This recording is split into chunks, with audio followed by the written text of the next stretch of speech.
అందరికీ నమస్కారం. అమ్మ మాట అమ్మాయి బాట ఛానల్కి స్వాగతం. కథ చెప్పుకుందామా? కట్టు కథ. కోసల రాజైన శైలేంద్రవర్మ ఒకనాటి సాయంకాలం వేళ తన విదూషకుడు శకటుడిని వెంట పెట్టుకొని ఉద్యానవనానికి వెళ్ళాడు. ఆ సమయంలో కాపలాభటుడు వచ్చి ఎవరో పండితుడు రాజదర్శనం కోరుతున్నట్లు ఆయనకు తెలియపరిచాడు. శైలేంద్రవర్మ భటుడితో పండితుణ్ణి తీసుకురావలసిందిగా చెప్పాడు. పండితుడు వచ్చి రాజుకు నమస్కరించి, మహారాజా, నేను వత్సల దేశం వాణ్ణి, నా పేరు సోదకుడు, తమ దర్శనార్థం వచ్చాను అన్నాడు. వత్సదేశం పట్ల శైలేంద్రవర్మకు విరోధం లేకపోయినా లోపల చులకన భావం మాత్రం ఉంది. ఆయన పండితుడి మాటలు విని మందహాసం చేసి, అలాగా, వత్సదేశపు కవి పండితులు దేశాలు పట్టినట్లున్నదే అన్నాడు హేళనగా. అందుకు సోదకుడు, మహారాజా, తమరన్నది అక్షరాలా నిజం. తమతో పోల్చినప్పుడు మా మహారాజు సాహిత్యాభిమానం ఏపాటిదో తమకు వివరించవలసిన అవసరం లేదు కదా అన్నాడు వినయంగా. ఆ జవాబుకు ఎంతగానో సంతోషించిన శైలేంద్రవర్మ, మీ వత్సదేశపు కోశాగారం పూర్తిగా వట్టిపోయినట్లు కనపడుతున్నది. ఆ కారణం వల్లనే మీ రాజు తన ఆస్థాన పండితులను దేశ దేశాలకు పోయి యాచించి జీవయాత్ర సాగించమని చెప్పి ఉంటాడు అన్నాడు.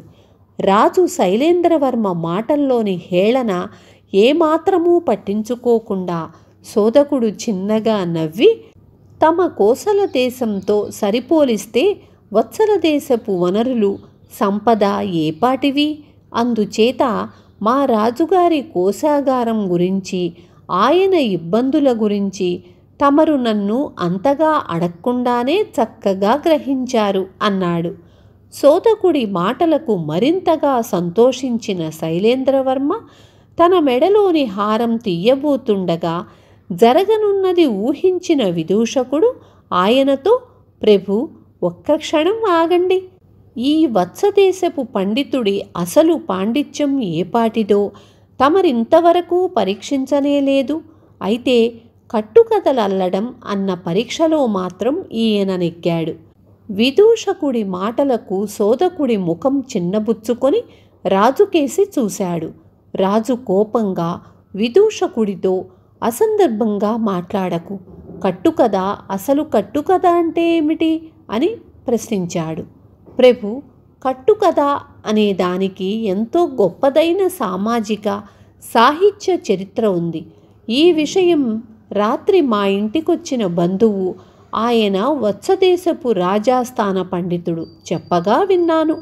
అయితే ఇప్పుడు అదంతా వినడం ఈ సోదక పండితుల వారికి విసుగు కనిపించవచ్చు. ఆయనను కాస్త వెళ్ళి ఆ పొదరింటి వెనుక ఉన్న శిలాఫలకం మీద కొంచెం సేపు హాయిగా విశ్రమించమనండి. తమకు ఆ కట్టుకథ చరిత్ర వివరంగా మనవి చేస్తాను అన్నాడు విదూషకుడు వినయంగా. విదూషకుడు ఏదో ముఖ్య విషయం చెప్పనున్నాడని గ్రహించిన రాజు పండితుడికేసి చూశాడు.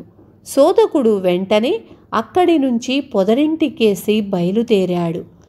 అప్పుడు రాజు విదూషకుణ్ణి చెప్పదలిచిందేమిటో త్వరగా చెప్పమన్నాడు. మహారాజా, మనకు ఇష్టం లేని వాళ్ల గురించి మనకు ఎంతో ఇష్టమయ్యేలాగా ఆకట్టుకుంటూ చెప్పటం కూడా ఒక విధమైన కట్టుకదే అన్నాడు విదూషకుడు. నువ్వు చెప్పదలిచిందేమిటో సరిగ్గా చెప్పు, మాటల గారడి చెయ్యకు అన్నాడు రాజు విసుగ్గా. ఈ సోదకుడు ఏపాటి పండితుడో తెలియదు కానీ నక్క వినయంలో ఘటికుడు.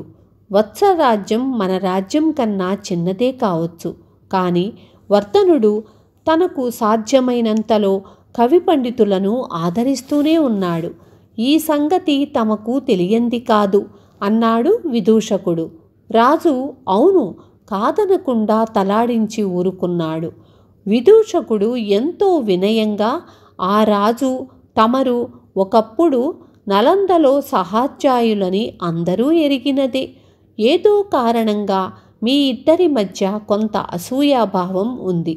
ఈ సంగతి మాత్రం రాజాశ్రితులైన కొద్ది మందికి మాత్రమే తెలుసు అన్నాడు. రాజు చిరునవ్వు నవ్వి, అలాంటి వాళ్లల్లో నువ్వు కూడా ఒకడివన్న మాట అన్నాడు. అవును మహారాజా, ఈ పండితుణ్ణని వచ్చిన శోధకుడు కూడా ఆ సంగతి ఎరిగినవాడని నా నమ్మకం. వాళ్ళ రాజు గురించి, రాజ్యం గురించి మీరన్న ప్రతి దానిని అతడు ద్రోపరుస్తూ ఒక కట్టుకథ అల్లేస్తున్నాడు అన్నాడు విదూషకుడు. ఆ విధంగా నా నుంచి ఏదైనా బహుమానం పొందాలని ఈ వత్సదేశపు పండితుడి ఎత్తుగడ అదేనా నువ్వు నాకు చెప్పదలిచింది అన్నాడు రాజు. ఆ ఎత్తుగడ పారింది కూడా మహారాజా. అయితే నేనడ్డుకున్నాను. వత్సరాజును విమర్శిస్తూ మాట్లాడటం మీ మనసుకు ఆనందం కలిగించింది. ఈ విధంగా మిమ్మల్ని అవహేళన చేస్తూ మాట్లాడిన వాళ్లకు వత్సరాజు బహుమానాలివ్వచ్చు. కట్టుకథల పుట్టుకకు, వ్యాప్తికి మనుషుల ఈ వింత మానసిక ప్రవర్తనే కారణం అన్నాడు విదూషకుడు.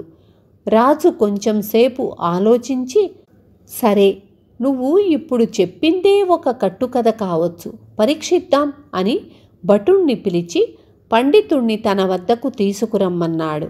భటుడు పొదరింటి దగ్గరకు వెళ్ళి శోధకుడు అక్కడ కనపడకపోవడంతో తిరిగి వచ్చి ఆ సంగతి రాజుకు చెప్పాడు. ఈ జరిగిన దానికి ఆశ్చర్యపోతున్న రాజుతో విదూషకుడు, వత్సదేశపు ఆస్థాన పండితుడైన నా బంధువు ఒక ఆయన రాత్రి వచ్చాడని చెప్పా కదా, ఆ మాట నిజం అనుకొని ఈ శోధకుడు చల్లగా జారుకొని ఉంటాడు. విలువైన తమ హారం ఆ పండితుడి పాలు కాకుండా నేను కాపాడాను అన్నాడు నవ్వుతూ. అయితే ఈ హారం నీదే అంటూ రాజు మెడ నుంచి హారం తీసి విదూషకుడికి ఇచ్చాడు. విన్నారు కదా, మనలో కూడా చాలామందికి పక్క వాళ్ళ గురించి చాడీలు చెప్తే చాలా ఇష్టపడతారు. అప్పుడు మనం వాళ్ళు ఏదడిగిందైనా చేయటానికి కూడా రెడీ అయిపోతాము. అందుకు అవకాశం అవతలి వాళ్ళకి ఇవ్వకూడదు ఇలాంటి విషయాల్లో. రేపు మళ్ళీ ఇంకొక మంచి కథతో మీ ముందుకు వస్తాను.